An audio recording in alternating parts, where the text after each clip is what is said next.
கை மட்டுமே தெரியும்.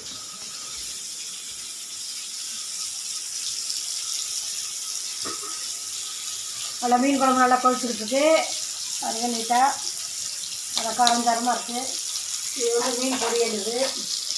மீன் பொரியல் இது வந்து பாசி பருப்பும் முட்டை பருப்பும் ஒரு கூட்டு இது மட்டன் குழம்பு மீன் பொரியல். அவ்வளோதான் இன்றைக்கி உள்ள சமையல்.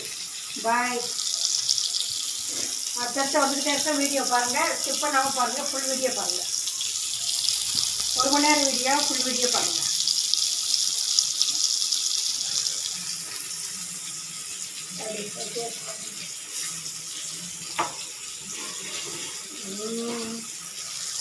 எனக்கு சாப்பாடு கொடுக்குறேன். Welcome to Amutharani Ratna kitchen. எல்லாரும் எப்படி இருக்கிறேன் நினைக்கிறேன். டெய்லி சமையலை பாருங்கள். இன்றைக்கி வந்து இட்லி வச்சுருக்கேன். நல்லா வெங்காயம் தக்காளி போட்டு சாம்பார் தான் இன்றைக்கி. சாம்பார் ஒயிட் சாதம், எப்பவும் போல் ஒயிட் சாதம். இது வந்து சூப்பரான வெண்டைக்காய் பொரியல். வெண்டைக்காய் பொரியல். இது வந்து கோவக்காய் பொரியல். சூப்பரான கோவக்காய் பொரியல். அவ்வளோதான். மறுபடியும் எடுத்துருக்கேன். ஒயிட் சாதம், ஒரு அழகான சாம்பார், ஒரு நீட்டான சாம்பார். அவ்வளோதான் இன்றைய சமையல். நாளைக்கு